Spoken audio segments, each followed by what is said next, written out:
पिछले टर्न पर हम लोग बौद्ध धर्म को जानने के स्रोत के रूप में बौद्ध साहित्य पर चर्चा शुरू किए थे और उसके तहत हम लोग देखे रहे होंगे कि जो प्राचीन बौद्ध साहित्य है वो पाली भाषा में लिखा गया है और बौद्ध धर्म के प्राचीन संप्रदाय हीनयान संप्रदाय या कहे स्थिरवादीन विचारधारा से संबंधित है। त्रिपिटक प्राचीन बौद्ध साहित्य को कहा गया है, जिसके अंतर्गत सुत्त पिटक, विनय पिटक, अभिधम्म पिटक को रखा गया है। ये सब पाल में है। इसके अलावा दीपवंश, महावंश, मिलिंद पन्हो, सामंतपाशदिका, सुमंगल विलासिनी, विशुद्धमग को देखे रहे होंगे। ये सब भी पाल में लिखे गए। और अब हम लोग देखने चल रहे हैं संस्कृत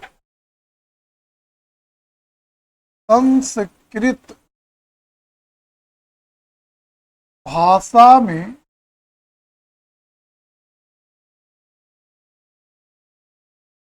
लिखे गए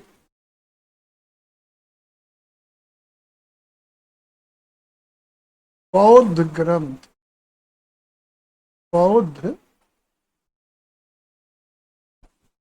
ग्रंथ। संस्कृत भाषा में लिखे गए बौद्ध ग्रंथ। पहले तो आप ये जानेंगे कि जो संस्कृत भाषा में बौद्ध ग्रंथ हैं वो महायान के ग्रंथ हैं। पाली में जो है वो हीनयान के ग्रंथ, जो संस्कृत में है वो महायान के ग्रंथ। और सबसे पहले हम नाम लेंगे महावस्तु।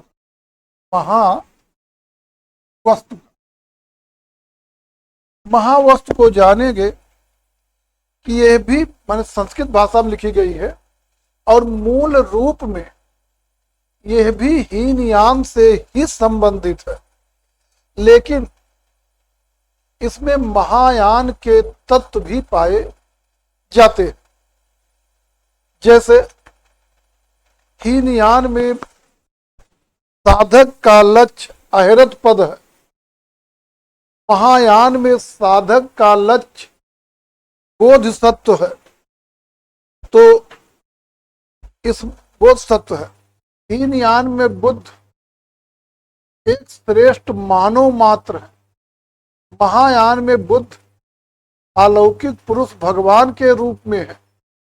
तो इस ग्रंथ जो है मूल रूप में हीनयान रिलेटेड है, लेकिन इसमें भी इसमें महायान के तत्व या महायान के बीज भी विद्यमान है। जैसे साधक का लक्ष्य बोधिसत्व बताया गया है, बुद्ध को अलौकिक पुरुष के रूप में प्रस्तुत किया गया है। तो जो महावस्तु है ये हीनयान प्लस महायान दोनों का ग्रंथ है और दोनों के संक्रमण काल में लिखा गया है। मूल रूप में हीनयान का ग्रंथ है, मूल रूप में हीनयान का ग्रंथ है, लेकिन यही महायान का पहला ग्रंथ भी है। यही जो है महायान का पहला ग्रंथ भी है। ललित विस्तार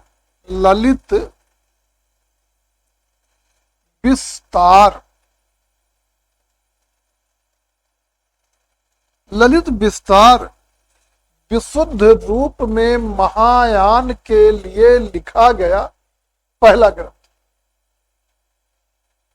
शुद्ध रूप में या विशुद्ध रूप में महायान के लिए लिखा गया पहला ग्रंथ है। और देखेंगे कि इसी ललित विस्तार पर आधारित एडविन एडविन एर्नाल्ड ने A Light of Asia, A Light of Asia शीर्षक से बुद्ध के जीवन पर महाकाव्य लिखा।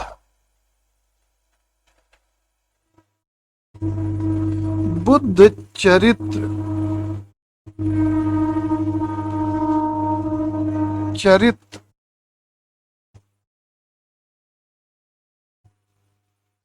सौंदरानंद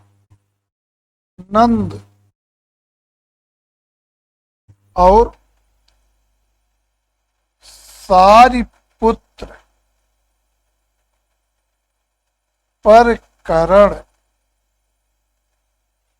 बुद्ध चरित्र, सौंदरानंद और सारिपुत्र प्रकरण, ये भी तीनों संस्कृत में लिखे महायान के ग्रंथ हैं और इन तीनों की रचना कुषाण शासक कनिष्क के गुरु अश्वघोष ने की है। तो इनका रचयिता कौन है? अश्वघोष। और ये अश्वघोष कुषाण नरेश कनिष्क का गुरु था, कनिष्क का गुरु था। अब आगे देखेंगे कि इनमें से जो ये दोनों हैं, बुद्ध चरित्र और सौंदरानंद, ये दोनों महाकाव्य, लेकिन जो सारिपुत्र प्रकरण है ये नाटक है। साथ ही देखेंगे कि जो भारत में महायान के ग्रंथ वो सब संस्कृत भाषा में, यद्यप भारत के बाहर दूसरे देशों में महायान की भाषा वहां की स्थानीय भाषा रही। इसके अलावा जानेंगे कि जो महायान के ग्रंथ हैं उसमें बुद्ध का जीवन परिचय, उनकी शिक्षाएं, ये सब अति विस्तार से दी गई और इसीलिए महायान के ग्रंथों को वैपुल्य सूत्र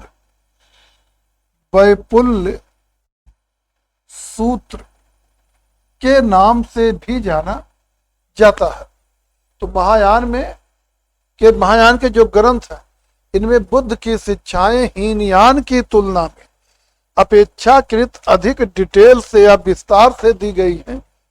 इसी आधार पर महायान के ग्रंथों को वैपुल्य सूत्र के नाम से जाना जाता है। एक है धर्म चक्र परिवर्तन सूत्र या सूत्र, धर्म चक्र परिवर्तन सूत्र। और धर्म चक्र परिवर्तन सूत्र जो है, इसमें जानिए केवल इतना कि बुद्ध की जो धार्मिक शिक्षाएं या मौलिक शिक्षाएं हैं वो सब इसी में संग्रहित है। बुद्ध की मौलिक शिक्षाएं धर्म चक्र परिवर्तन सूत्र में ही संग्रहित है। दिव्यावदान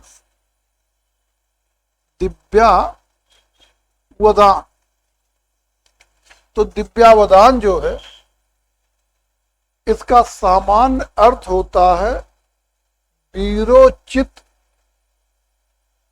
सत्कर्म, वीरोचित सत्कर्म। और इसमें अशोक, मौर्य सम्राट अशोक और अशोक के उत्तराधिकारियों का विवरण मिलता है। मौर्य सम्राट अशोक और उसके उत्तराधिकारियों का विवरण मिलता है। ये हो गया धर्म को जानने के स्रोत के रूप में बौद्ध साहित्य। और अब हम लोग आगे देखने चल रहे हैं महात्मा बुद्ध। महात्मा बुद्ध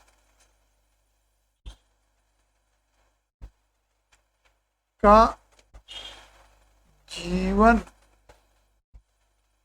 परिचय। महात्मा बुद्ध का जीवन परिचय। आप देखेंगे कि महात्मा बुद्ध जो हैं, महात्मा बुद्ध जो हैं, यही बौद्ध धर्म के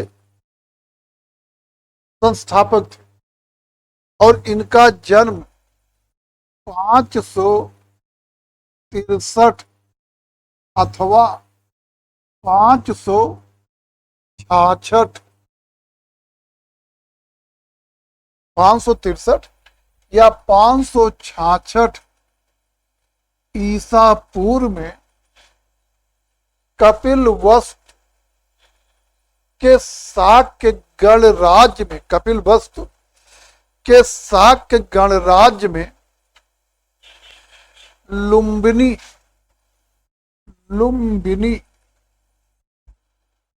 नामक स्थान पर हुआ था।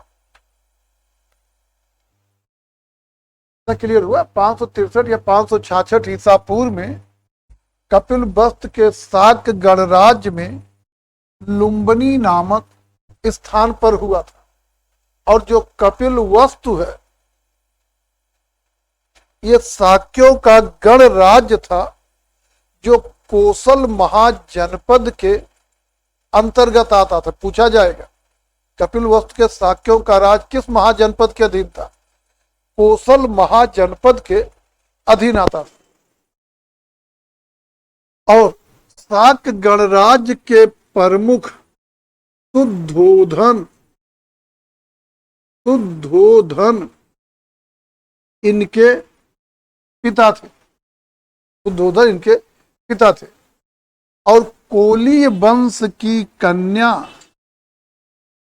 कोलीय वंश की कन्या महामाया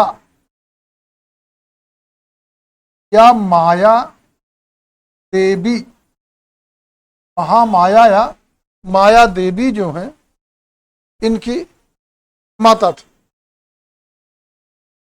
अब इतना चीज क्लियर हो जाना चाहिए। आगे देखेंगे कि बुद्ध का जब जन्म हुआ तो इनका जन्म, राज हमने बताया कपिलवस्तु है, यहां लुम्बिनी में हो रहा है। और लुम्बिनी का मतलब है रुम्मिन देई, जो नेपाल की तराई में है। मामला क्या है, कहानी सुनाएंगे तो बहुत टाइम लग जाएगा। कि बताया गया है, यद्यपि ये मान के चलिए, अपना कंसेप्ट बनाकर चलिए कि धर्म में, कोई धर्म जो भी कुछ लिखा होता है सब झूठ लिखा होता है। 100% धर्म में झूठ ही लिखा होता है। यद्यपि लिखने वाले का उद्देश्य झूठ का प्रचार करना नहीं, अपने धर्म का प्रचार करना होता है, लेकिन लिखा सब झूठ ही होता है। कहा गया शुद्धोधन और महामाया को लंबे समय तक पुत्र की प्राप्ति नहीं हुई। और फिर महामाया ने एक अंतराल के बाद स्वप्न देखा था, और स्वप्न में उन्होंने देखा कि देवलोक से देवता आए और उन्हें अपने साथ लेकर के मानसरोवर गए, मानसरोवर में स्नान कराया। इसके बाद एक श्वेत हाथी अपने सूंड में कमल का लाल पुष्प लिए उनकी तरफ बढ़ता आ रहा है। सपना किसी अरे गहरे ने तो देखा नहीं, महारानी ने देखा है। सुबह होते ही राज्य के जो है सारे ज्योतिषी, सॉरी सुधार करिए, हाँ, सारे ज्योतिषी स्वप्न विचारक बुला लिए और स्वप्न विचार के बाद निष्कर्ष निकला कि महारानी के गर्भ में कोई महान व्यक्तित्व आने वाला। अभी आगे जरूरत पर यह ध्यान रखिएगा। इस तरह बुद्ध के गर्भ में आने का प्रतीक सफेद हाथी और कमल का फूल हो। एक अंतराल के बाद फिर सपना देखेंगे और फिर स्वप्न विचार के बाद निष्कर्ष निकलेगा कि गर्भ का शिशु शीघ्र जन्म लेने वाला। और जो दोबारा सपना देखी थी, दोबारा इस सपने में सांड माने बैल और कमल का फूल देखी थी।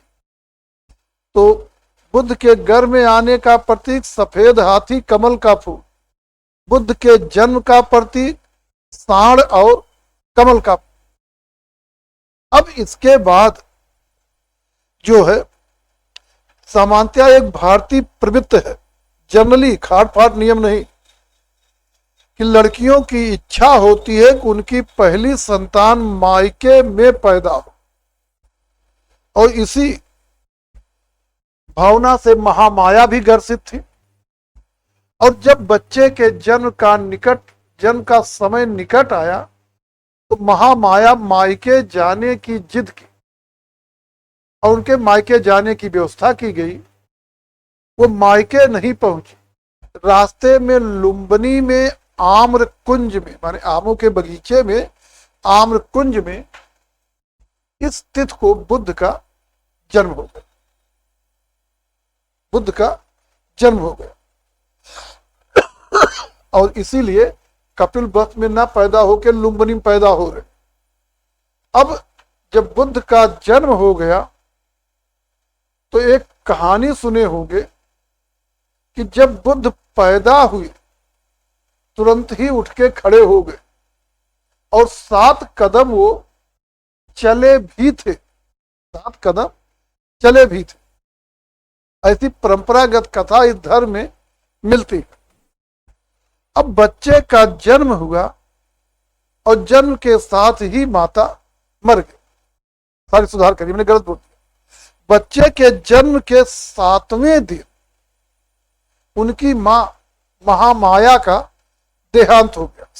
जन्म के 7वें दिन महामाया मर गई और तब कहा गया कि बुद्ध के पिता शुद्धोधन ने बुद्ध की मौसी है महा प्रजापति गौतमी से विवाह कर दिया। गौतमी से विवाह किया ताकि बच्चे का सही ढंग से लालन पालन हो सके, लालन पालन हो सके। और आगे देखेंगे बुद्ध के जन्म के समय बालक को देखकर भविष्यवक्ताओं ने भविष्यवाणी की कि ये बच्चा चक्रवर्ती सम्राट या महान सन्यासी होगा। लेकिन 2 विचारक थे, एक कौडिन्य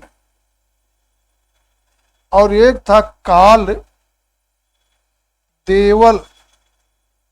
इन दोनों ने जोर देकर कहा था कि बच्चा सन्यासी ही बने, बच्चा जो है वो सन्यासी ही बनेगा।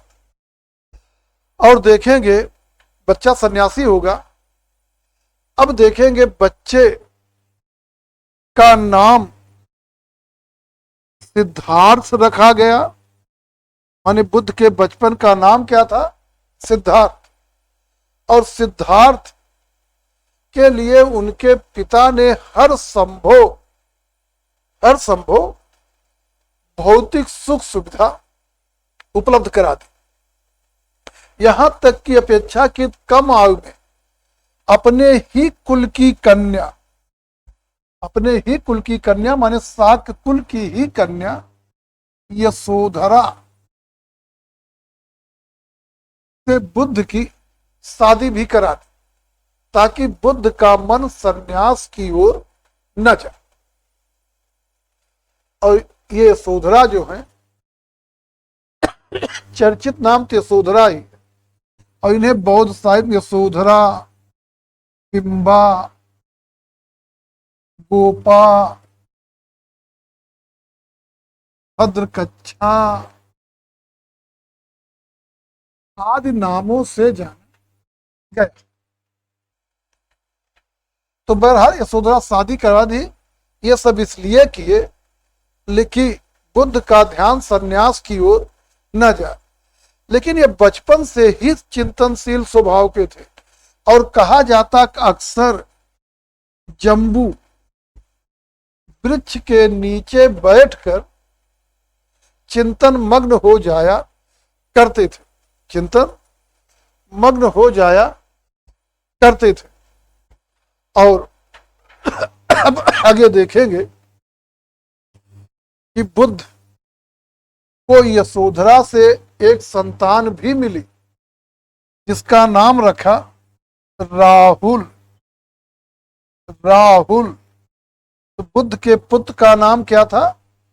राहुल था।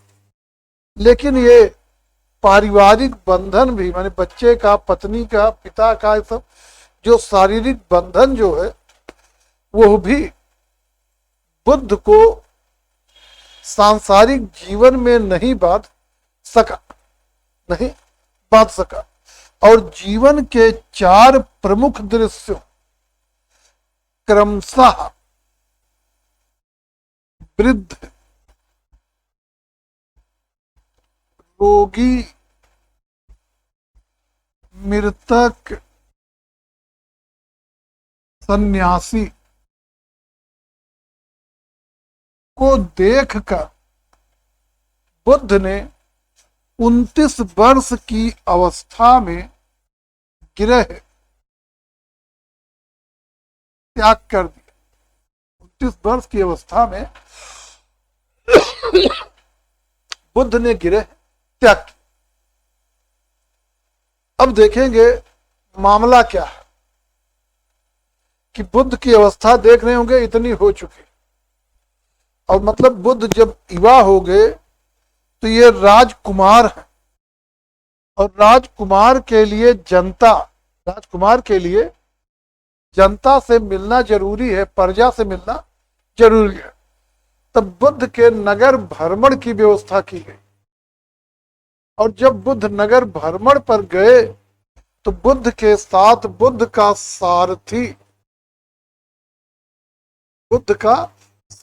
सारथी का नाम क्या था? छंदक या चाण या चंदना। छंदक या चाण या चंदना, ये बुद्ध का सारथी था। और बुद्ध का अश्व का नाम था कंथक। ये भी बुद्ध के साथ थे। सारथी छंदक या चाण या चंदना और अश्व कंथक भी बुद्ध के साथ थे। और अब ये मान के चलेंगे कि इसके पहले जो बुद्ध हैं उन्होंने कष्ट का कोई दृश्य नहीं देखा था। हर तरह की सुख सुविधा उपलब्ध थी, कोई कष्ट नहीं था, किसी तरह कष्ट का दृश्य नहीं देखा। और जब नगर भ्रमण पर निकले तो सबसे पहले बुढ़ा मिला, और बुढ़ा आदमी था तो लाठी लेकर यूं झुक कर वो चल रहा था। बुद्ध को अजीब सा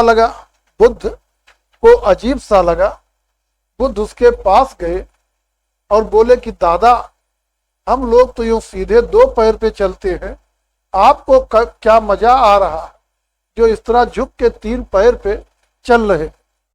तो बताएगा कि बच्चा, बुढ़े हो गए हैं, कमर टेढ़ी हो गई है, और इसलिए हमारी मजबूरी है कि हम इस तरह से जो है लाठी के सहारे 3 पैर पर चले। इससे बुद्ध अपने पर लागू करेंगे। क्या मेरे साथ भी ऐसा होगा? होगा कि एक दिन सब बुढ़े होंगे, सबकी कमर टेढ़ी होगी और सबको इस तरह लाठी की मदद लेके 3 पैर पे चलना पड़ेगा। तो इससे बुद्ध को कष्ट हुआ, मेरी भी ये दुर्गत होगी। और आगे बढ़े, एक रोगी मिला। कोई रोगी था, एकदम शरीर जीर्ण शीर्ण हो गया था और आस पास बहुत सी मक्खियां घेर के भिनभिना रही थी। बुद्ध राजकुमार पहुंचेंगे तो पहले तो डांट लगाएंगे सबको कि आप लोग इसे भोजन नहीं देते क्या, जो इतना दुबला पतला हो गया और इतनी गंदगी क्यों फैला रखे। तो वहां जो थोड़ा सा सम्मानित बुजुर्ग रहेंगे, श्रेष्ठ लोग, वो कहेंगे नहीं युवराज, ऐसा नहीं है, आदमी बुढ़ा हो गया है, शरीर की रोग प्रतिरोधक क्षमता समाप्त हो गई है और इसलिए पूरे देश की बीमारियां उसे घेर ली है और इसीलिए इसकी ये दुर्गत हुई है। अपने पर लागू करेंगे, होगा कि एक दिन सब बुढ़े होंगे और सब बीमार होंगे। तो बुद्ध को यह सोचकर कि मेरी भी इसी तरह दुर्गति होगी, इससे उनको कष्ट हो। और आगे गए तो एक मृतक मिला। कोई आदमी मर गया था और उसके परिवार के लोग उसके वियोग में जोर जोर से विलाप कर रहे थे। बुद्ध पहुंचेंगे, डांट लगाएंगे, कितना हो हल्ला क्यों मचा रखे। वही जो वहां श्रेष्ठ जन बुजुर्ग वगैरह रहेंगे कुछ, वो कहेंगे युवराज, आदमी मर गया है और उसके वियोग में उसके स्वजन विलाप कर रहे हैं। अपने पर लागू करेंगे, होगा सब एक दिन मरेंगे। ये तीनों दृश्य देखकर बुद्ध का मन अति व्यथित रहेगा। आगे जाएंगे, एक सन्यासी मिलेगा जो आराम से उछलते हुए गुनगुनाते चला जा रहा। बुद्ध की जिज्ञासा बढ़ेगी, बुद्ध की जिज्ञासा बढ़ेगी और दौड़ के उसके पास पहुंचेंगे और कहेंगे रुको रुको रुको, ये बताओ अभी तक तो जितने मिले सब के सब किसी न किसी कष्ट से पीड़ित है, तुम्हें क्या मिल गया है जो तुम इतना प्रसन्न चित्त दिखाई दे रहे।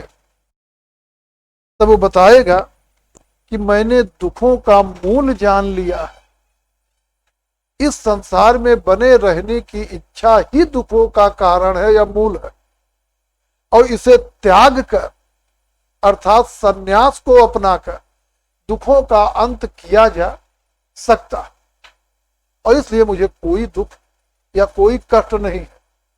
बुद्ध यही निश्चय करेंगे, बस सन्यासी ही बनना। और आगे देखेंगे कि बुद्ध राजमहल में थे और उनके मनोरंजन के लिए गणिकाओं का नृत्य आयोजित था। गणिकाओं का नृत्य आयोजित था और नृत्य देखते देखते बुद्ध विचार में डूब गए और वही आसन पर ही सो गए। और गणिकाएं देखी को बुद्ध के लिए ही नृत्य कर रही थी।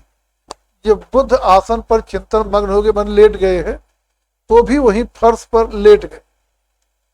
और रात में अचानक बुद्ध की निद्रा खुली, तब उन्होंने गणिकाओं को देखा कि स्थिति क्या थी। तब तक पसीने वगैरह से कितने के मेकअप उतर चुके थे, सोते समय कितनी अर्धनग्न अवस्था में थी। और बुद्ध जब उन्हें देखे तो देखे कि जो गणिकाएं कुछ समय पहले बड़ी खूबसूरत लग रही थी, उनमें से कुछ बदसूरत क्या विद्रूप दिखाई दे रही। और बुद्ध में सन्यास की प्रवृत्ति यहां पर और तेज बढ़ी और इसी दिन मध्य रात को 12 बजे रात को अपने सारथी छंदक और अस्त्र के साथ गृह त्याग कर दिया। और देखेंगे उनके साथ सारथी और छंदक भी है। और बुद्ध सुबह होने तक अनोमा नदी आनोमा नदी पार कर अनुवयने अनुवयने नगर पहुंच चुके थे। अनुमा नदी को पार कर अनुवयने नगर पहुंच चुके थे। अब ये क्वेश्चन ये कभी बनेगा तो बहुत बड़े। गृह त्याग के बाद सबसे पहले कौन नदी बुद्ध ने पार किया? अनुमा। और अनुवयने नगर जब पहुंचे तो यहां से बुद्ध ने छंदक और चाण को विदा करना चाहा और छंदक को अपने सारे राजसी वस्त्र वगैरह देकर उसे विदा किया। और कहा जाता है छंदक दुखी मन होकर उनसे विदा होकर चला गया। लेकिन अस्कंथक जो है वो अपने स्वामी का माने बुद्ध का योग बर्दाश्त नहीं कर पाया, योग बर्दाश्त नहीं कर पाया और वहीं पे प्राण त्याग।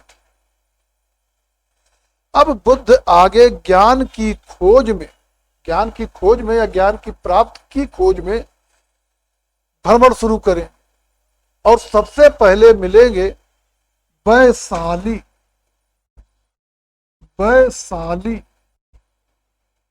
के आलार कलाम से। वैशाली के आलार कलाम से सबसे पहले ये मिलेंगे आलार कलाम से। और आलार कलाम से ये सांख्य दर्शन, वैराग्य और उपनिषदों के ब्रह्म की शिक्षा प्राप्त करें। सांख्य दर्शन, वैराग्य और उपनिषद प्रतिपादित ब्रह्म की शिक्षा प्राप्त करें। लेकिन इससे बुद्ध संतुष्ट नहीं हो, आगे बढ़ेंगे बुद्ध। इसके बाद जो है आगे बढ़ेंगे और राजगृह में रहने वाले, राजगृह के समीप रहने वाले रुद्रक राम पुत्र से मिले। रुद्रक राम पुत्र से मिलेंगे और रुद्रक राम पुत्र से बुद्ध योग की शिक्षा प्राप्त करें। लेकिन यहां भी उनके ज्ञान की पिपासा पूरी नहीं होगी या उनके मन को शांति नहीं मिली। आगे बुद्ध बिहार के गया में उर्बेला पहुंचेंगे। उर्बेला, और बेला है कहां? बिहार के गया। और उर्बेला में पहुंचेंगे और उर्बेला में आप देखेंगे उर्बेला पहुंचेंगे, यहीं पे पंचबग्गियों पंचबग्गी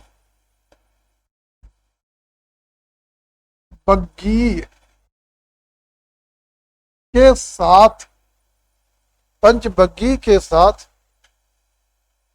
निरंजना नदी के तट पर, निरंजना नदी के तट पर 6 वर्ष तक बुद्ध कठोर तप करेंगे। अब यहां ध्यान देंगे, थोड़ा कठिन हो जाएगा लेकिन ध्यान देंगे। जो पंचबग्गी हैं, जनरली किताबों में लिखा होगा कि 5 ब्राह्मणों के साथ गया के उर्बेला में निरंजना तट पर 6 वर्ष तक कठोर तप की। ये वही 5 ब्राह्मण हैं जिनको पंचबग्गी कहा जाता। नाम है इनके कौडिन्य, बप्प, अस्सज, महानाम, भद्दी। कौडिन्य, बप्प, अस्सज, महानाम, भद्दी, इन 6 के साथ तपस्या करें। और इस तपस्या से बुद्ध का शरीर जो है, कठोर तप से बुद्ध का शरीर जो है वो जीर्ण शीर्ण हो जाए। और अब बुद्ध मान लेंगे कि कठोर तप से ज्ञान प्राप्त नहीं हो सकता। और तपस्या त्याग कर यही उर्बेला गांव की कृषक कन्या सुजाता, उर्बेला ग्राम की कृषक कन्या सुजाता के हाथों बुद्ध भोजन ग्रहण कर ले। सुजाता के हाथों जो है बुद्ध भोजन ग्रहण कर ले। सुजाता के हाथों जो है बुद्ध जो है वो भोजन ग्रहण कर ले। और अब देखेंगे कि इससे क्रुद्ध होकर जो पंचबग्गी थे वो बुद्ध का सारनाथ छोड़कर बुद्ध का साथ छोड़कर सारनाथ चले जाए। मामला क्या हुआ कि पांचों बग्गी जब बुद्ध भोजन कर लेंगे ये कहेंगे रूढ़ी है, ढोगी है, इससे तपस्या संभव नहीं, और बुद्ध का साथ छोड़ के चले गए सारनाथ। इधर जनता में बुद्ध की छीछा लेदर शुरू, तपस्या कर रहा था, नहीं कर पाया, भोजन कर लिया। इन सबको सुन सुन के बुद्ध को बहुत आत्मग्लानि हुई। और तब बुद्ध यहीं पर जो बुद्ध जो है गया में ही निरंजना में स्नान कर निरंजना के तट पर पीपल वृक्ष के नीचे इस दृढ़ निश्चय के साथ ध्यान लगाएंगे कि जब तक उन्हें ज्ञान की प्राप्त नहीं हो जाए तब तक वो ध्यान नहीं तोड़े। कहा जाएगा इस दौरान काम और मार ये आसुरी प्रवृत्तियां हैं, और बुद्ध का ध्यान तोड़ने का बहुत प्रयास करेंगे, लेकिन बुद्ध अडिग रहेंगे और अंततः ध्यान के 49वें दिन और वो दिन रहेगा बैसाख पूर्णिमा। ध्यान के 49वें दिन बैसाख पूर्णिमा को बुद्ध को ज्ञान प्राप्त हो जाएगा। और अब जो बुद्ध हैं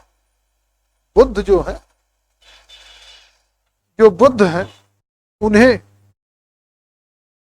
बुद्ध कहा जाएगा, महात्मा बुद्ध कहा जाएगा।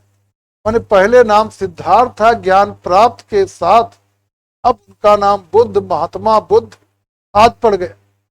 और चूंकि ये जो ज्ञान मिला है सामान्य ज्ञान ना होके तत्व ज्ञान था, इसलिए बुद्ध को तथागत भी कहा गया।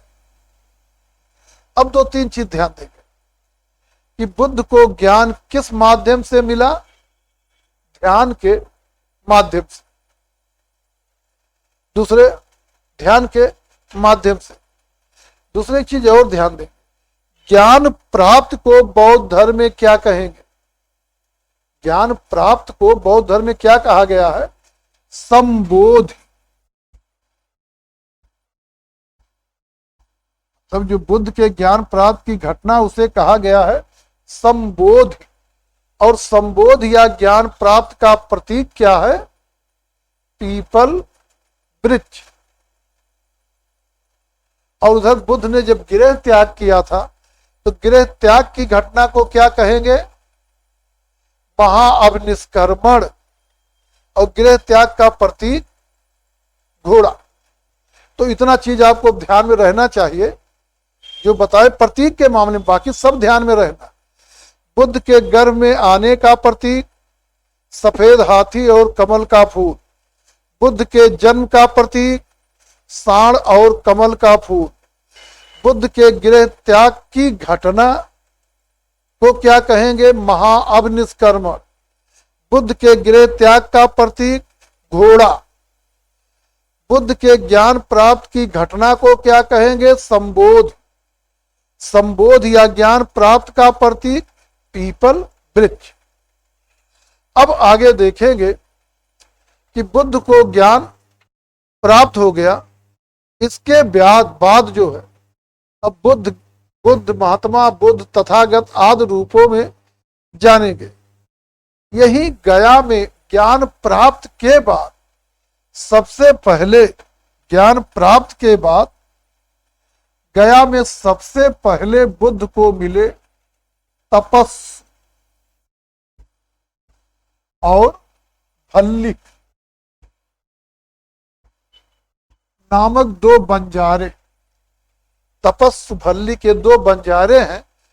ज्ञान प्राप्त के बाद सबसे पहले बुद्ध से यही दोनों मिले और बुद्ध ने इनको अपना अनुयायी बनाया।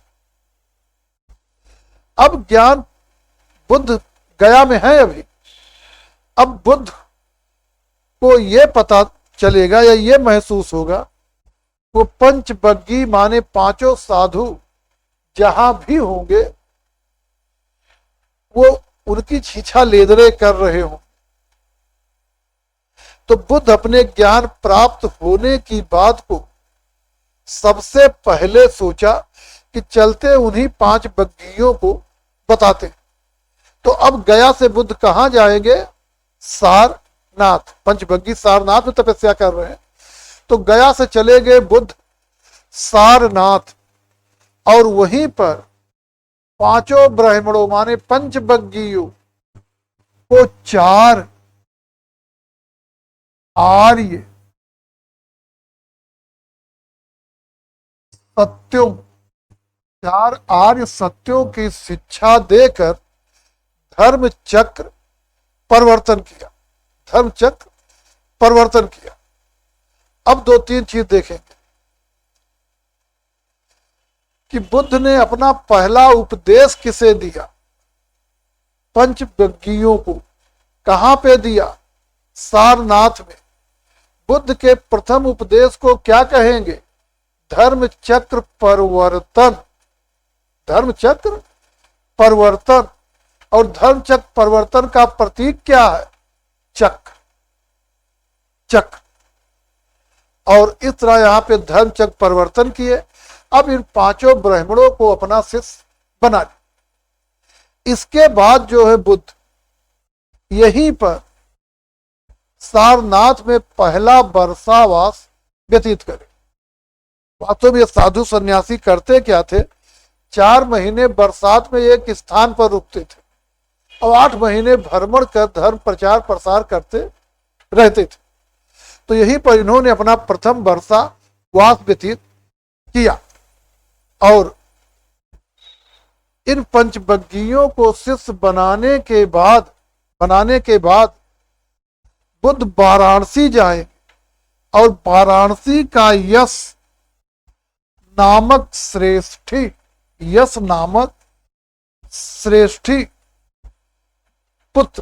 पुत्र को अपना शिष्य बनाए। श्रेष्ठी माने बहुत बड़ा व्यापारी। यश नामक श्रेष्ठी पुत्र को अपना पुत्र शिष्य बनाएंगे। अब देखेंगे जो यश का पिता है वो भी बुद्ध का शिष्य बनेगा और यश की पत्नी भी बुद्ध की शिष्य बनेगी। अब जो यश का पिता ये बुद्ध का पहला उपासक शिष्य बनेगा और यश की पत्नी ये बुद्ध की पहली उपासिका शिष्या बने। क्लियर हो रहा? वास्तव में बौद्ध धर्म में जो एक तो सन्यासी होते हैं वो भिक्ष हो जाएंगे और जो गृहस्थ रहकर बौद्ध धर्म को मान रहा उसे उपासक, और अगर कोई महिला गृहस्थ रहते हुए बौद्ध धर्म को माने तो उपासक क्या कहें? तो बुद्ध के जो पहले शिष्य हैं कौन है? अगर तपस्वल्ली खुद बरी है वो विकल्प में रहते नहीं, जनरली रहेंगे पांचों ब्राह्मण शिष्य भिक्ष बन गए। इसके बाद यश भिक्ष बन गया, लेकिन पहला उपासक शिष्य बना यश का पिता, पहली उपासिका शिष्या बनी बुद्ध यश की पत्नी। अब पहला वर्षावास बीत गया। अब बुद्ध प्रस्थान कर देंगे सारनाथ से राजगिरी के लिए। राजगिरी। और बुद्ध पहुंच गए राजगिरी, और राजगिरी का राजा इस समय है कौन है? बिंबिसार। बिंबिसार, ये राजगिरी का, सॉरी मगध का, वही राजधानी राजगिरी है, राज है मगध। तो मगध का राजा जो है बिंबिसार, और यही राजधानी राजगिरी में बुद्ध से मिलेगा। और जो बिंबिसार है ये बुद्ध को बेलुबन बेलुबन दान करेगा, बेल वन दान करेगा। अब यही जानेंगे राजगिरी में, यहीं पर राजगिरी में जो है बुद्ध की मुलाकात, राजगिरी जो है यहीं पर बुद्ध की मुलाकात जो है,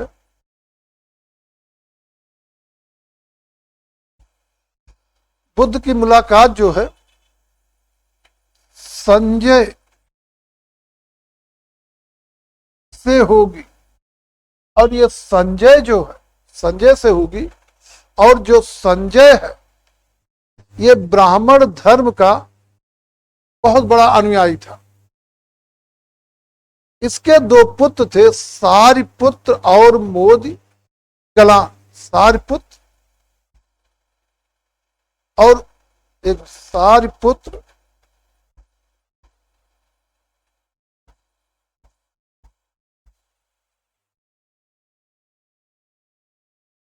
सारिपुत्र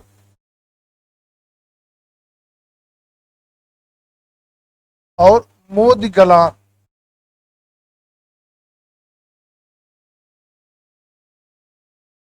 अब यहां पर ध्यान दीजिए, नहीं गड़बड़ करें। संजय ब्राह्मण धर्म का अनुयायी है, राजगिरी में बुद्ध से मिला। इस संजय के दो प्रधान शिष्य हैं, सारिपुत्र मोद गलान। और ये दोनों यहां राजगिरी में नहीं, ये दोनों जो है असज, जो पांचों ब्राह्मण थे, कौटिन बप असज महानाम भक्ति, असज नाम के भिष से प्रभावित होकर बौद्ध धर्म स्वीकार कर लेंगे। और जो संजय अभी तो बौद्ध धर्म नहीं स्वीकार करे, लेकिन आगे चलकर संजय भी बौद्ध धर्म को स्वीकार कर लेगा। अब इसके बाद 4 वर्षावास यही बीत गया, दूसरा तीसरा चौथा राजगिरी में बिता दी। ज्ञान प्राप्त के 5वें वर्ष, ज्ञान प्राप्त के 5वें वर्ष बुद्ध अपने राज्य कपिल वस्तु आए, अपने राज्य कपिल वस्तु आए। और अपने राज्य जो है ये कपिल वस्तु आएंगे और देखेंगे। कपिल वस्तु जब आएंगे तो यही अपने छोटे भाई नंद को भिक्ष बनाए, अपने छोटे भाई नंद को भिक्ष बनाए। अब थोड़ा समझिए, नहीं सोचेंगे नंद कहां से आ गया। तो बुद्ध शुद्धोधन महामाया के पुत्र थे, और शुद्धोधन जो है वो बुद्ध के मरने के बाद उनकी मौसी महाप्रजापति से, गौतमी से शादी कर ली। और महाप्रजापति गौतमी का पुत्र है नंद। तो बुद्ध नंद को भिक्ष बना लेंगे कपिल वस्तु में। अब बेचारे शुद्धोधन का क्या हुआ? बड़ा वाला लड़का पहले ही घर बार छोड़ के सन्यासी बन गया था, छोटा भी बन गया, तो एक पिता है वो, उनको बहुत कष्ट होगा। और यहीं पर वो बुद्ध से अपनी व्यथा कहे कि आप तो तथागत है, शायद आपको ना होता, लेकिन मैं एक पिता हूं, पुत्र वियोग क्या होता है मैं इसे जानता हूं। ये सीधे सीने को चीरते हुए हृदय को चीर जाता या हृदय को पार कर जाता। तो यही शुद्धोधन के कहने पर या शुद्धोधन के आग्रह पर कपिल वस्तु में बुद्ध नियम बना देंगे कि आगे अभिभावक की अनुमति के बिना किसी को बौद्ध संघ में प्रवेश नहीं दिया जाए।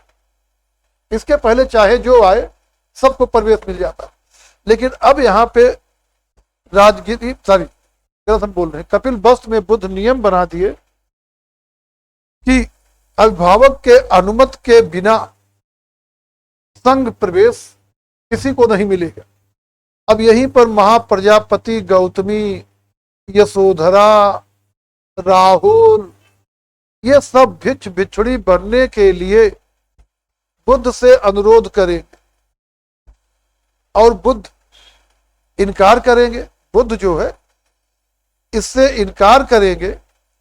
अब मामला क्या होगा? सो दोनों मर गए, बुद्धो भिक्षु हो गए, नंदो भिक्षु हो गए। तो अब मामला बड़ा सीरियस। तो अब ये जो महाप्रजापति गौतमी है, यशोधरा है, ये सब बुद्ध से कहेंगे हम लोगों को भी भिक्षुणी बनाई। बुद्ध कहेंगे ना, स्त्रियों को संघ प्रवेश नहीं मिलेगा। और अब बुद्ध आगे आगे भागेंगे, पीछे पीछे ये लोग भी लग लेंगे और बुद्ध पहुंचेंगे वैशाली। वैशाली और वैशाली में आनंद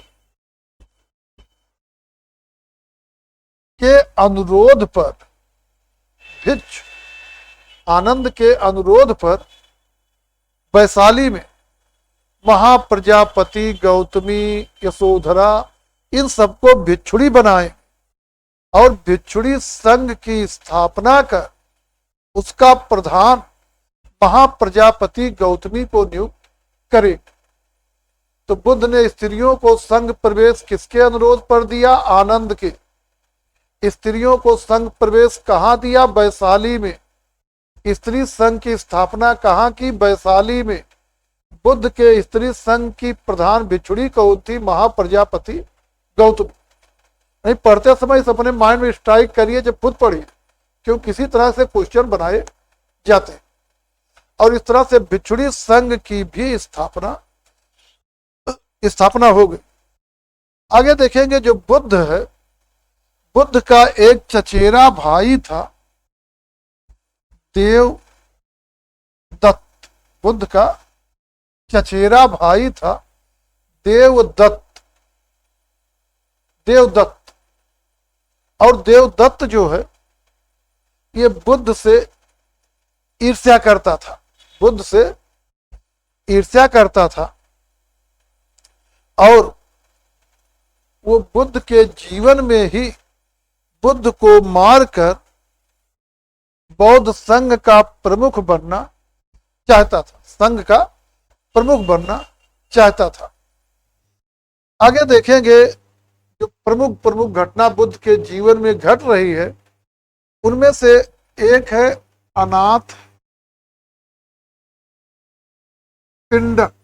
अनाथ पिंडन ये बहुत बड़ा श्रेष्ठी या बहुत बड़ा व्यापारी था। राजगिरी में बुद्ध से मिला। राजगिरी में बुद्ध से मिला और बुद्ध का शिष्य बना और बुद्ध को जेतवन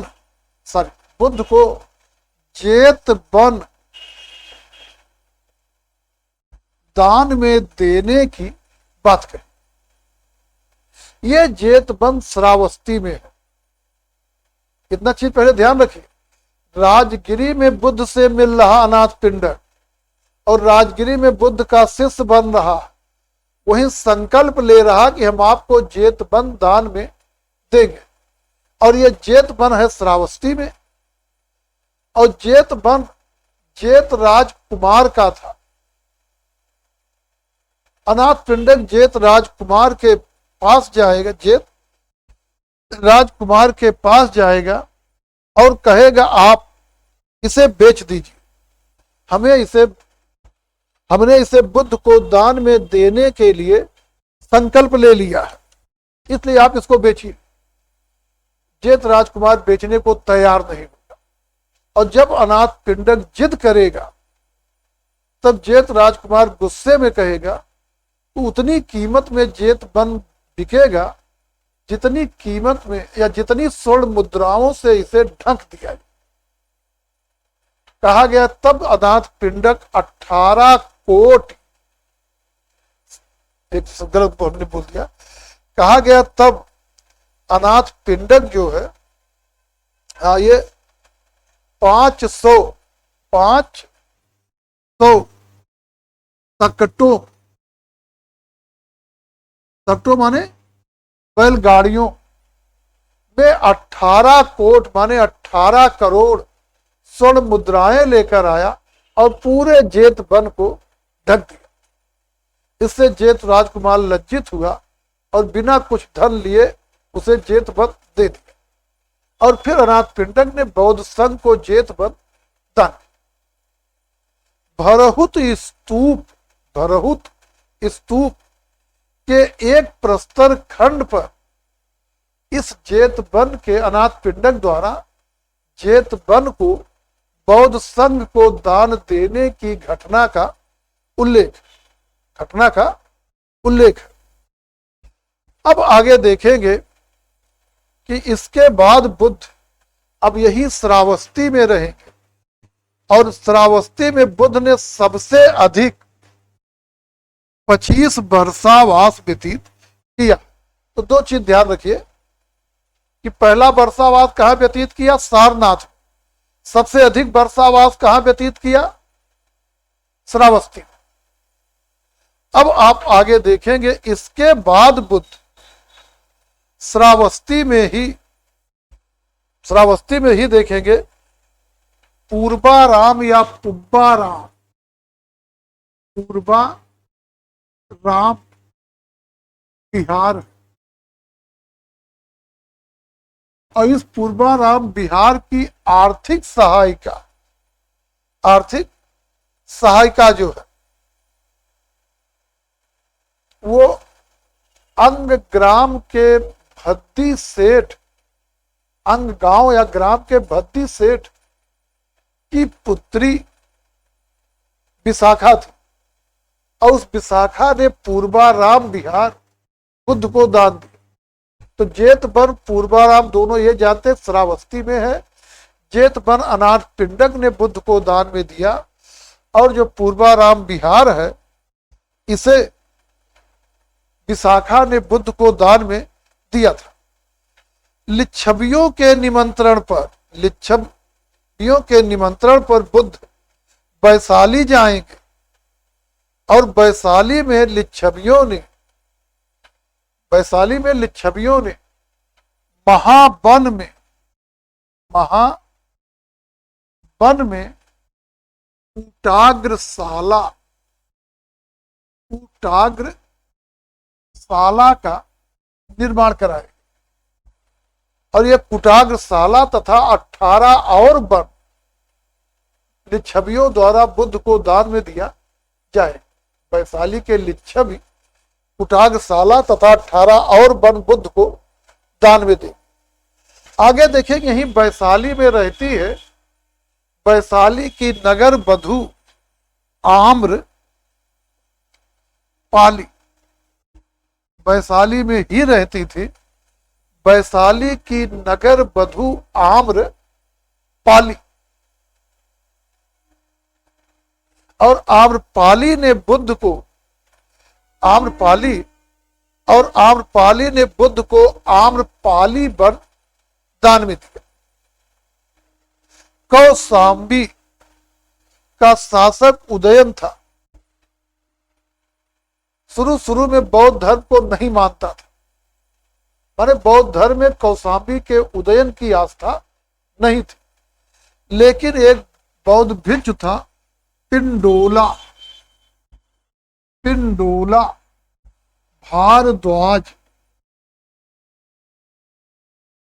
और उदयन, कौशाम्बी का उदयन पिंडोला भारद्वाज के प्रभाव में आ गया और बौद्ध धर्म स्वीकार कर लिया। और इस उदयन मतलब जो है यहां के उदयन या उदयन के किसी मंत्री ने घोषिता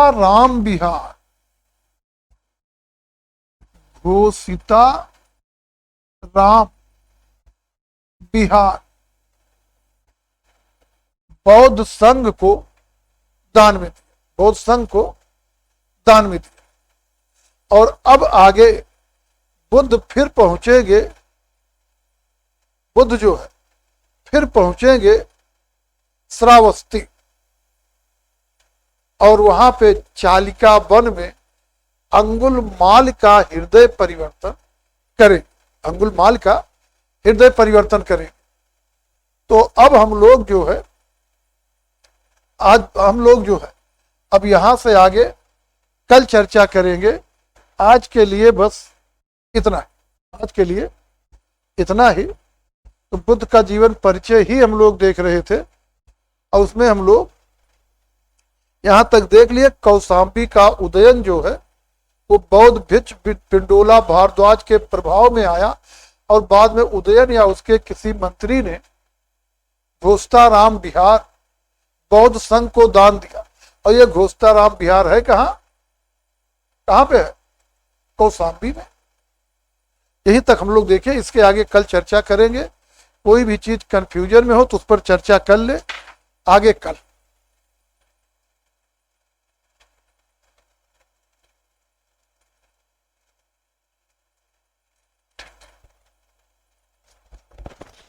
इसको जो है